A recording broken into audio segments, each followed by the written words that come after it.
চিবাচৰৰ পিছতে এইবাৰ টিহুত অচিন পোকৰ সন্ত্ৰাস টিহুৰ গোৱাৰাদলৰ লংকা চুবুৰীৰ অসমী প্ৰাথমিক বিদ্যালয়ত দেখা গৈছে অচিন কলাপোক বাঁহফুলাৰ পিছতে বিদ্যালয়খনত দেখা গৈছে এই অচিন কলাপোকবিধ পোকৰ পৰা বিদ্যালয়খনলৈ আহিব নিবিচাৰে ছাত্ৰ ছাত্ৰীসকল বিদ্যালয়খনৰ সকলোতে এতিয়া লাখ লাখ কলাপোক এই ঘটনাক লৈ চিন্তিত অভিভাৱকসকলেও নিজৰ সন্তানক এতিয়া পঠিয়াব বিচৰা নাই বিদ্যালয়লৈ হেগ্ৰে স্বাস্থ্য বিভাগ তথা প্ৰশাসনক বিহিত ব্যৱস্থা গ্ৰহণৰ দাবী জনাইছে স্থানীয় ৰাইজে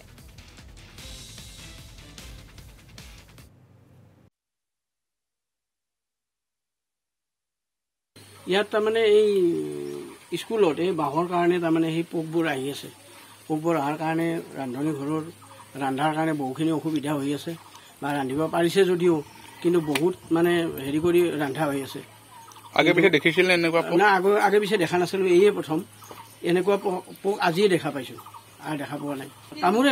কামুৰিলে একদম খুজাই বহু সময় ধৰি খুজাই থাকে প্ৰায় ৩-৪ ঘণ্টা সময় তাৰমানে খুজাই থাকিব লাগে আৰু ডাঙৰ ডাঙৰ এনেই জবৰা দি উঠে তাৰমানে বাঁহ ফুলিছে নেকি বাঁহ ফুলিছে এইফালে বাঁহ ওচৰত ফুলাইছে আৰু এই যে বাঁহবিলাক দেখা পাইছে আৰু এই গছবিলাক দেখা পাইছে তাৰ পৰা বিচাবিলাক নামি আহি শিশুসকলক